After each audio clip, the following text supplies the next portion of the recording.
పరిసరాల పరిరక్షణపై అవగాహన పెంపొందించడానికి గాను పెద్దపల్లి పట్టణంలోని గాయత్రి విద్యానికేతన్లో ఈరోజు గ్రీన్ డేని ఎంతో ఉత్సాహంగా జరిపారు. ఈ సందర్భంగా విద్యార్థులు ఆకుపచ్చ వస్త్రధారణలో పాల్గొని పర్యావరణ ప్రాధాన్యాన్ని ప్రతిబింబించారు. ఈ కార్యక్రమంలో గాయత్రి విద్యాసంస్థల చైర్మన్ అల్లెంకి శ్రీనివాస్ మాట్లాడుతూ, మన భవిష్యత్ తరాలకు ఆరోగ్యకరమైన వాతావరణాన్ని అందించాలంటే ప్రతి ఒక్కరికి పచ్చదనాన్ని పెంపొందించే బాధ్యత ఉంది.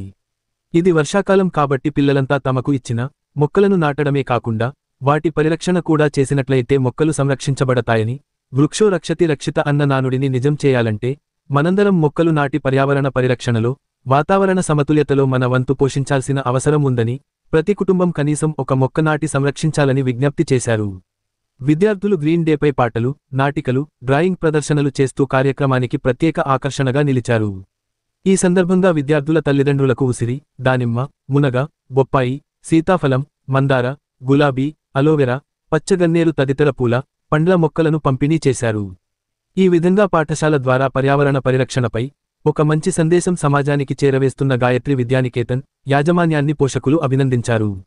ఉత్సాహభరితంగా సాగిన ఈ కార్యక్రమంలో correspondent Rajani Srinivas, principal Vijay, vice principal Priyanka, ఉపాధ్యాయ బృందం, తల్లిదండ్రులు, విద్యార్థులు పాల్గొన్నారు.